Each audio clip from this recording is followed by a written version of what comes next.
All right, let's go ahead and get started. This is going to be page 9 in your spiral notebook. And if you notice, it's about empirical theories, and in this case, we're going to be talking about democratic, pluralist, and elite theories. Okay? Who has the power? In a democratic, the people. And in this case, remember, we, the people of the United States, they are the ones that have the power. Something to remember also are that the civil liberties of minorities are protected. And in this case, when we talk about minorities, we don't just talk about African Americans, we're also talking about groups like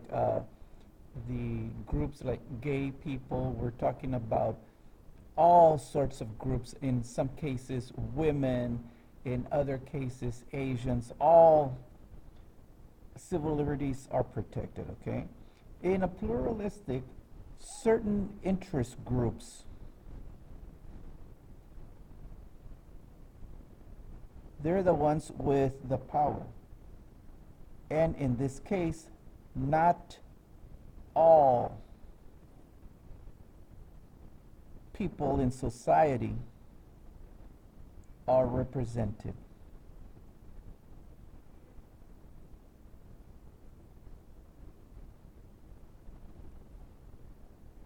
Okay?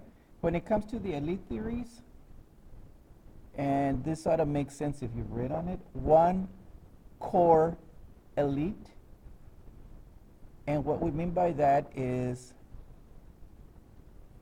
typically all wealthy people. Okay? How much power, in this case, in a democracy? Not one group has all the power. It's distributed. Very important. Compromise is necessary to reach an agreement. Now let's look at a pluralistic. How much power do they have? No one group dominates.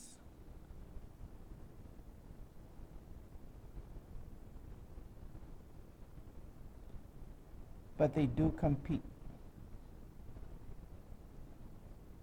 And when I say compete for power. But very important, the pluralistic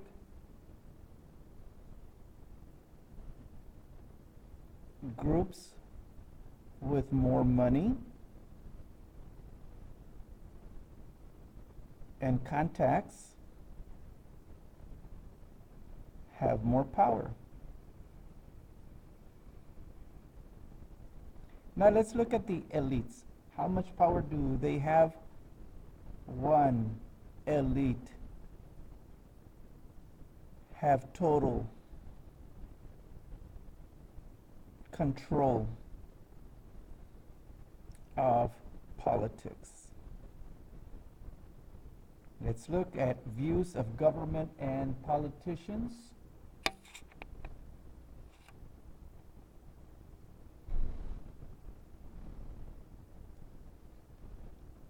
Government is an arena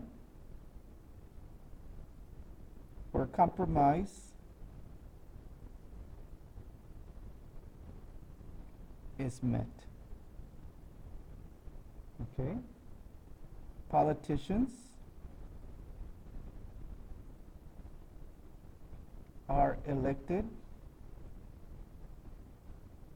to represent their constituents. And constituents means, like, if I voted for the senator of Texas, I am his constituent because he represents me, whether I voted for him or not. A pluralistic view of government. Government is a battleground.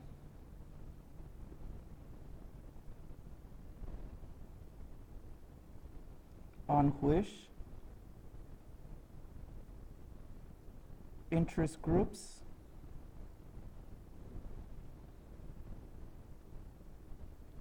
compete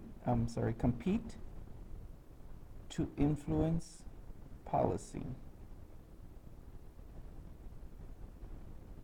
The elitist view of government and politicians. Government is the tool of the elite. The elite determines which candidate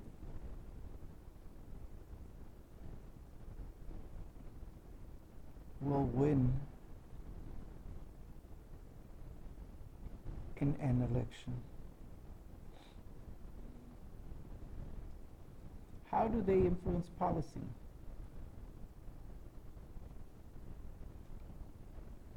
In the Democratic, attempts by different groups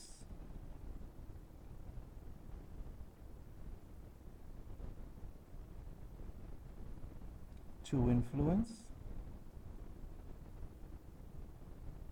a majority of the people.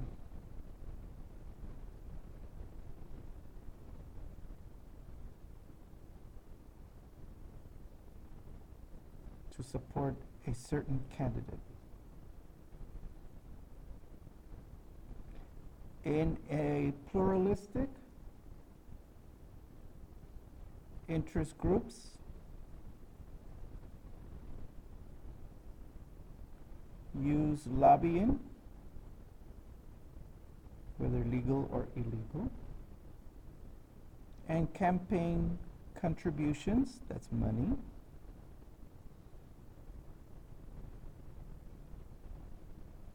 to influence politicians, to, of course, to see their point of view. In the elitist,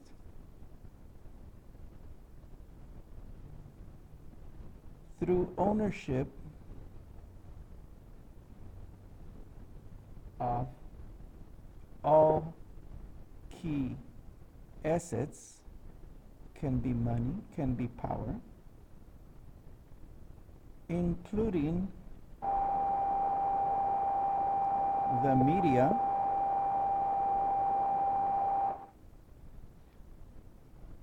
they get control. View of public opinion and media.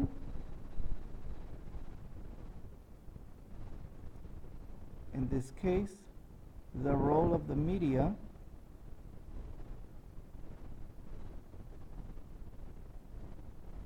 is to provide accurate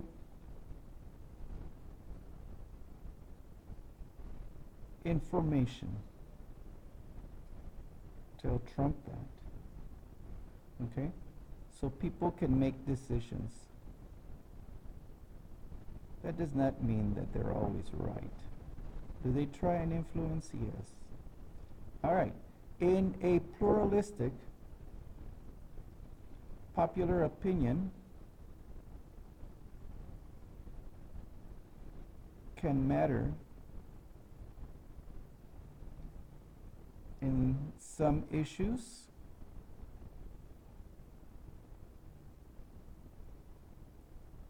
They also buy ads, advertisement, to attempt to manipulate public opinion.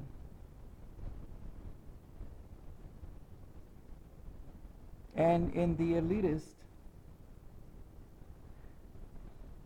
people are manipulated by the elites through the media.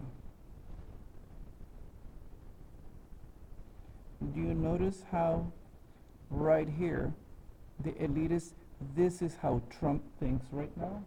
Whether it be true or not, this is how he thinks. All right, we're done with page 9. Thank you very much. Okay, what happened? All right, here we go.